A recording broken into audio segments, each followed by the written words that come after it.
With ADHD and having a child with ADHD. What's going on, guys?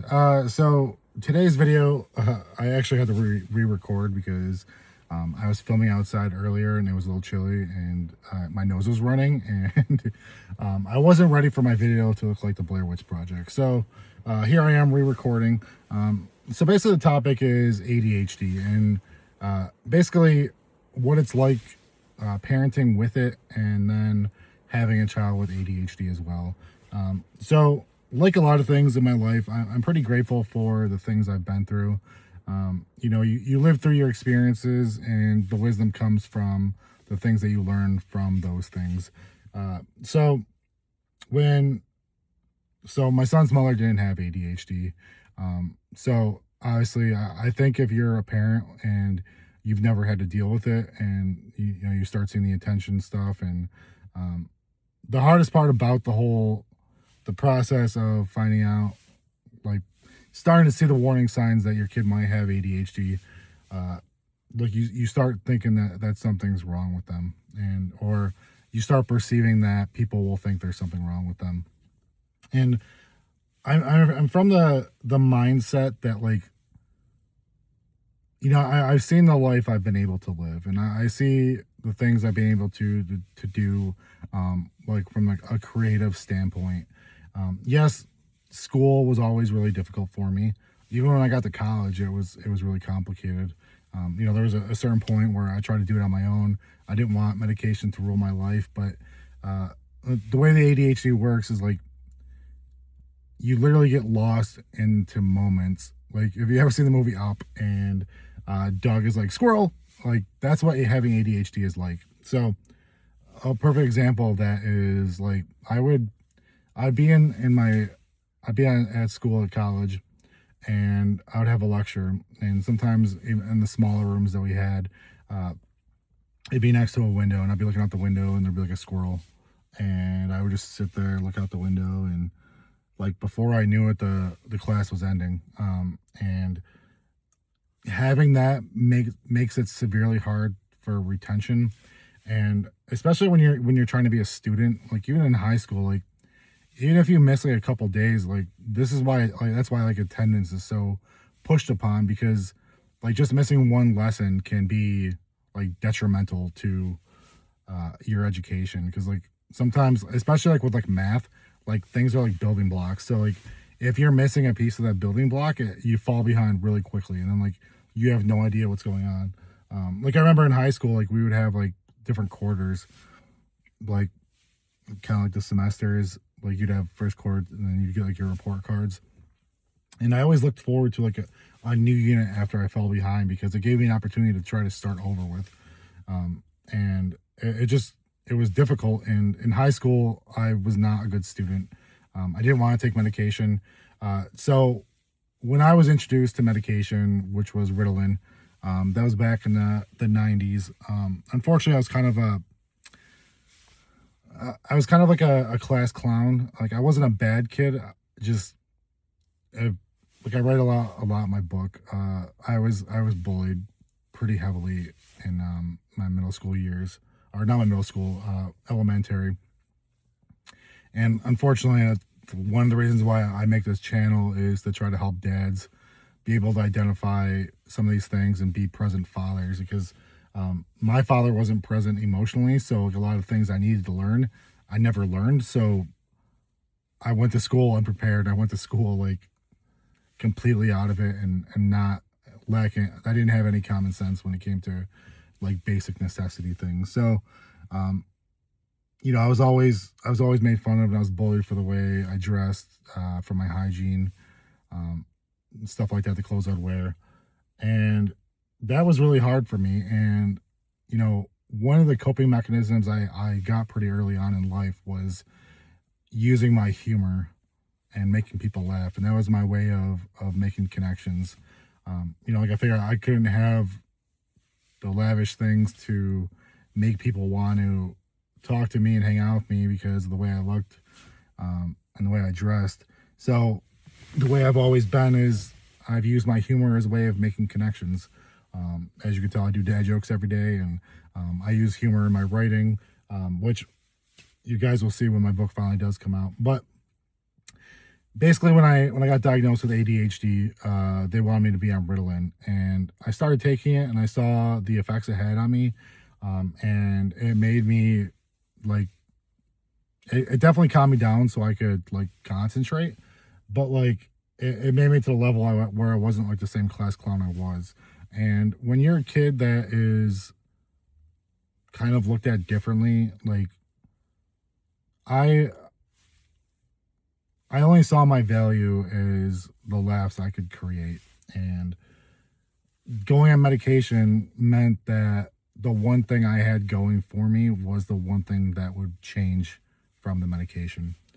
Um, so, like, that was my lifeline, and I never wanted to take it. And whenever I had an opportunity not to take it, I wouldn't go to the nurse's office to take it. I didn't want to take it in the morning. I would throw it out. And unfortunately, that hurt me a lot when it came to school. And unfortunately, in school, your first impression is usually the impression that's going to stick with you. That's why like new school years are always good because it's a fresh start. Uh, so unfortunately, I had a reputation for the kind of kid I was, and that kind of stuck with me. And I didn't want to take the medication, so I was a troublemaker from that standpoint. But then I,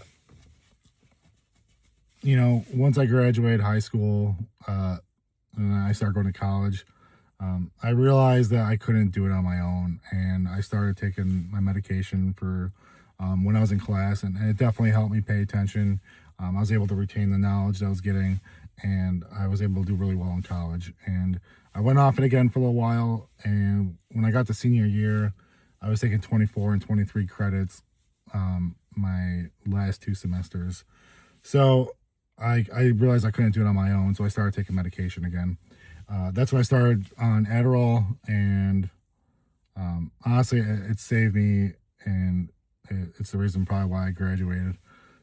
So fast forward, my son is born, and he's a lovable kid that has a great personality, and but he's as soon as he started kindergarten, like paying attention was just a difficult thing for him to do, and like they started to talk to us. They would tell us that he wouldn't be able to concentrate. He was trying to be funny, and it was like looking in the mirror for what I was as a kid.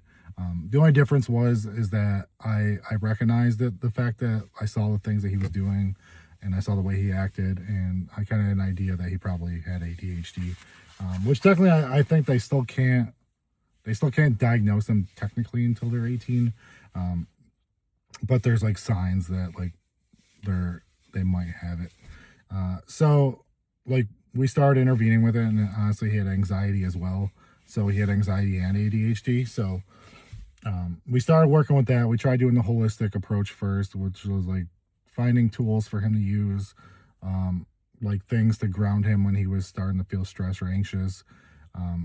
Giving him rewards for paying attention and doing all that. And sometimes it worked, but the problem was that he was only concentrating when he was being pushed or rewarded. So like if the teacher walked away and he found an out to not do his work, he went for it. So, but he always wanted friends, and like I think the one thing I'm grateful for is that like he has a lot of the similar personality traits that I have. Just unlike me, I didn't have that support system at home when I was a kid, and thankfully my son has me and he has his mom, and we both look out for his best interest, and we make sure that he's dressed nicely, that he's got good hygiene. So when he's around other kids, he's just he's a natural born leader. Like kids gravitate towards him. And this last school year is when we started like saying he's a special kid. He's smart, and we need to give him the best leg up that he can have. And like that's when we started to explore him taking medication for his ADHD. And it's a process, like trying out different formulas and different amounts of the milligrams and stuff like that. And I think we tried one medication first, which I think was on the same spectrum as Ritalin.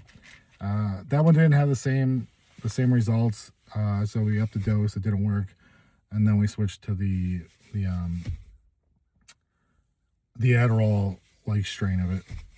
So he took that, started to see little things, and honestly, like I felt bad because his mom didn't have ADHD, so like she didn't really understand like how it works. For a lot of people don't take the medication, they don't realize that like taking the medication isn't like a magic button that's being pushed. Like you're not going to go from being a class clown or silly, and then like you take the medication and automatically you're focused. It basically just takes whatever focus you have, and like if you're sitting down to read, allows me to sit there and read what I'm looking at instead of like looking at the page, hearing a song, seeing something on TV, looking out the window. Like it allows you to stay focused in the moment, but you still have to find yourself in that moment to be focused. So I think my son kind of, going through these tools and stuff that he had with his teacher, I think he kind of tested the boundaries of what he could get away with. And that's kind of what he did. So when he started, like I basically told his mom, like she was stressed about him having it. And like I felt bad because like, I knew it came from me. And like she was worried, and I understand it. Like you don't want to hear that like your child needs some kind of medicinal intervention. But honestly, I got eased her mind. I'm like, some of the most creative people ever have had ADHD, like musicians, artists, actors. Like it's not like a detriment. Like yes, it can make things more difficult, but usually a lot of people that have it are very creative. Like even for myself, like I think the fact that like I had such a bad case of it when I was younger, and I did so bad and poorly in high school and in school in general, and I found a way to graduate college, find like a normal job, and get into a career, be in the military. Um, like even through all that, I was able to overcome those things, and that's like what I really wanted to tell her was like, if we give him a great support system, if he has the support at school, if they're addressing it, if they're doing everything they need to help him, he's gonna be fine. But it's kind of funny because so basically like he started taking the medication and he was worried that like it wasn't gonna make him funny anymore, so he didn't want to take it. And I think this is where, as parents, this is where we step in with our own wisdom and our own knowledge. So like being able to express to him like how things happen with it, how this drug works, it allowed me to kind of like I could empathize with him because I was in his shoes, and I know what things went wrong that made it not work for me at a young age, and giving him that support system and giving him that one-on-one attention and kind of expressing it. So I'm a type of person where like when I teach something, I try to teach like Jesus would. So if you're Christian and you read the Bible, you know that Jesus speaks in parables. And basically the reason why he spoke in parables was to kind of break down things so that the average person could understand them. And that's kind of how I operate with my son. And so I would take things and I would explain things in ways that he could understand. Like I'm like, it's not going to change you. You're still going to be you. Just when you want to concentrate, it's going to allow you to focus on what you're doing. And honestly, when he started doing it, and he started like being okay with it, like just seeing the level of difference that happened in his work, like his drawing got neater, his writing got neater, his work got neater. And this isn't like a video being a proponent of like you getting your children on this, and it's just identifying that ADHD, and like if you can try to make the medication the last resort. Like we went through over a year before we decided that we were gonna to move forward with it. And even I still take medication to concentrate, because when I started my career, like I got in and like the information was just so fast I couldn't retain it all. It literally felt like drinking water from a fire hose. Like it was that fast. And like again, like the retention thing, like if you're not retaining it, like you could start hearing things and none of it makes sense because you don't have the foundation under here to really grasp what's going on over here. So, but so we saw a major difference in him, and again, like knowing what I needed as a kid allowed me to be able to kind of cater the support that he needed. And honestly, I think that helped a lot with his mom being able to know that I went through a similar situation.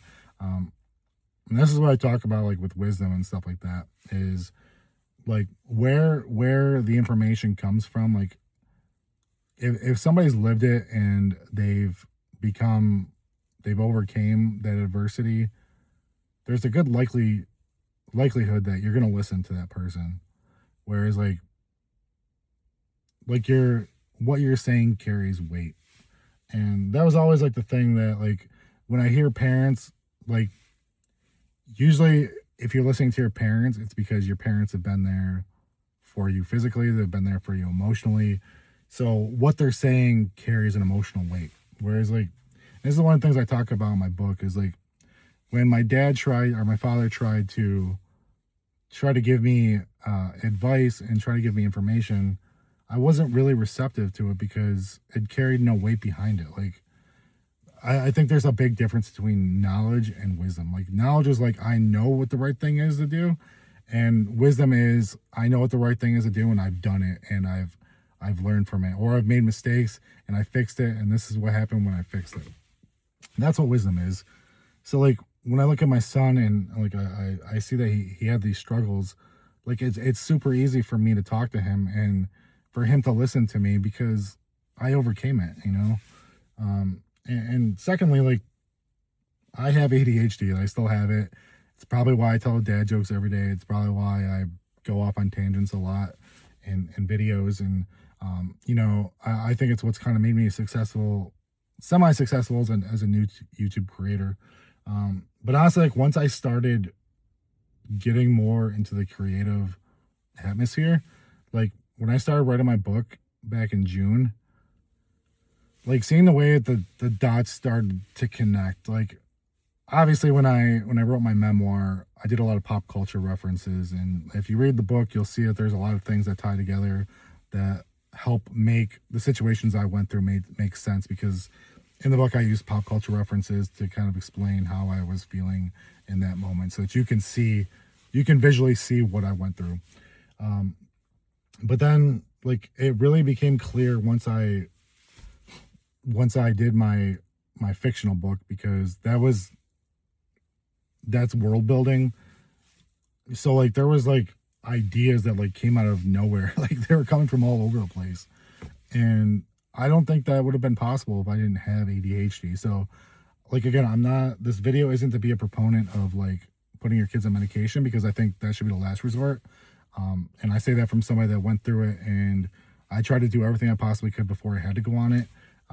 But I never want the medication to be like I never want it to be like like handcuffs or like strapping somebody down. Like it should be a tool to help you like refine what you want to do. It should never be the solution. Because without all that support system, without like the care from the school, without the support from your parents, without like them really taking the time to sit with you and kind of guide you where you need to be, like the medication isn't going to help. So that's what I would say is if you have kids that that have ADHD, if you don't have it, if you never know somebody that did have it, I just want you guys to know that like it's not like a detriment to them. If anything, you can explore other creative things. Like my son loves STEM things. He loves doing like Legos and he likes doing magnet tiles and he likes building models and like doing those little archaeology kits. So just know that like things can be good and like it's a sign that your kids can be more creative. So just harness that. I said being a dad is the most amazing thing. Being a parent is the most amazing thing. So build these relationships. Use your own experiences. Use your own knowledge. Do your research. But first and foremost, be empathetic and be supportive of your kids. And if you do that, like I promise that like the whole situation, there might be challenges in it, but if you make it through the other side, you're probably going to get a pretty smart kid with a lot of creativity to be able to do a lot of great things in this world. So that's my video tonight. I appreciate you guys watching. If you like it, please like, please share, please subscribe. If somebody needs to hear this message, if you want to know my own personal experience of this, drop some comments below if you're experiencing things you don't know about and you want firsthand knowledge. So again,